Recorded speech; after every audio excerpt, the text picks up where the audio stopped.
We're joined now by Lauren Proctor, who is the head of marketing and chief of products for Jobbatical. Hello, Lauren. Thank you so much for hopping on here today.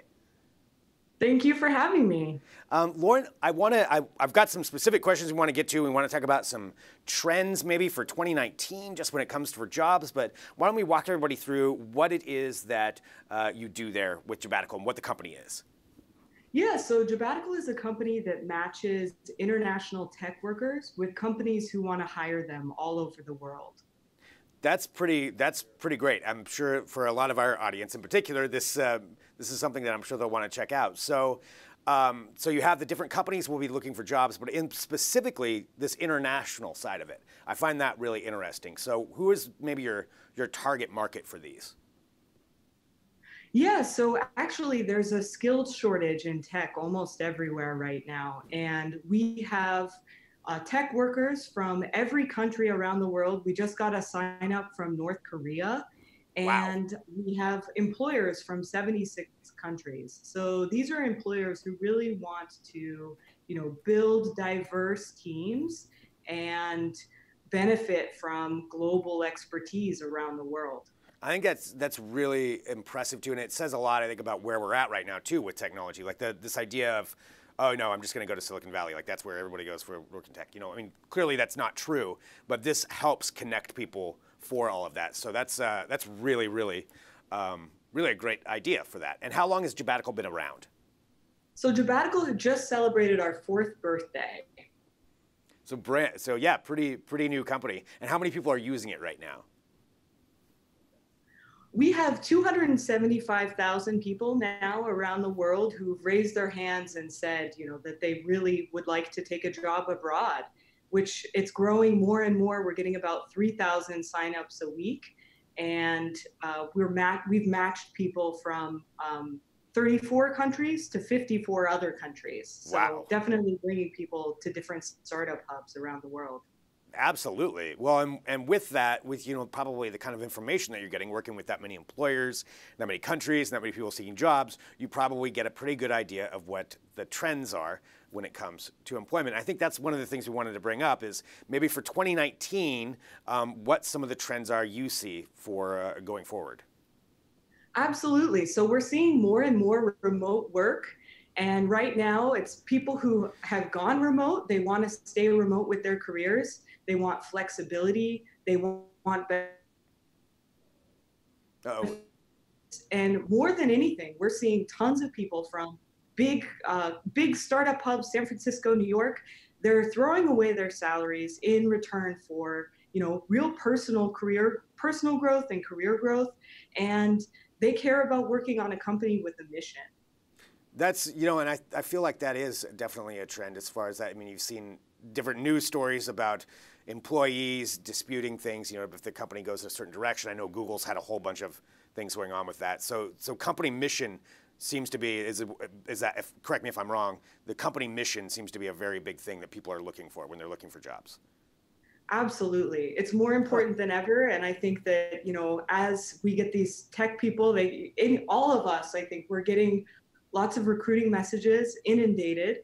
And so it's for people to choose not only what they want to do, but who they want to work with and where they want to go. What are some other things that you're taking a look at, seeing going forward, that people who are watching this show can anticipate or just to have a good idea about for 2019? Yeah, so we're seeing a ton of employers are trying to figure out what to do with AI, machine learning, and we're seeing actually governments are supporting this as well. So we're working with some governments actually to change visa laws so that people can bring in, or companies can bring in, these high-profile workers, and they really want people who are diverse, who are ready to take on a new challenge, and who can have both the soft skills and are willing to take on new jobs, learn new technologies, because things are changing faster than ever. I think that's interesting. Yeah, working with the governments to ease the visa restrictions and things like that. I mean, the guy from North Korea, I don't know how hard a time he's going to have, but that's still just the idea of making that a simpler process of transferring over there. So that's really interesting. I know there's a concept, the digital nomad, that I was reading about. What can you tell us about that? Yeah, so we're actually working with the Estonian government on a digital nomad visa that allows people up to 365 days access to the Schengen area, which is Europe, Iceland. It's 26 countries, I believe now, where you can sign up if you're a high-profile digital nomad. Then you can travel literally anywhere without having to worry about visa restrictions or where you're going. And we're really seeing these borders dropping for tech workers because it's more important than ever to get tech to build an economy. So we're really excited about this. Estonia is thinking that they will launch it in the next. Oh, we had a little bit of a freeze. And also have some more governments that we're working on. Oh, sorry about that. Oh, that's okay. Nope. I mean, can you hear me of now? course. Oh, yeah. Yep, I can hear you now. Yeah, sorry. Of course, we're talking about tech and telecommunications. That's exactly when we have this happen. Of course, right? It's live television. So yeah, but just that idea of for tech workers, especially right now, they have a lot of opportunities. And I think you're right when you bring up that governments are looking more at it because tech is the future. You brought up AI, all of those things, and you still need skilled employees to help implement a lot of that stuff and be able to work on that. And this sounds like it's a great place to go there. And one other thing that I wanted to bring up here too, because I know we're starting to run out of time, was this idea of a shortened work week. And that was something that I noticed in what the trends that you were talking about for 2019 are. What can you tell us about that? Absolutely. So we're seeing more and more employer performance-based model where they are worried more about what people achieve during the work week as opposed to how often they need to be there. So it's not counting hours and giving promotions to the guy who shows up at 8 and goes to bed or leaves at midnight. We're talking about performance-based rewards, and also it doesn't matter where you are when you're there.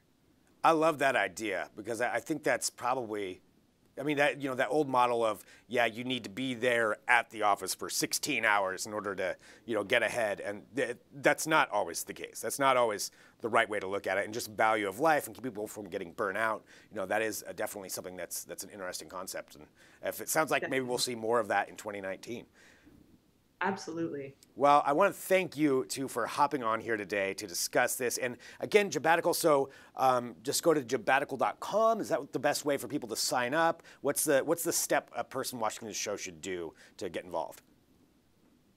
Yeah, just go to jobbatical.com, create a profile. The more we know about the employee, then the better we can match them to wherever they want to go. Nice. Well, Lauren, thanks so much for hopping on. So jobbatical.com sounds like some really interesting things, and sign up there if you're a tech worker looking to get abroad. Thanks, Lauren.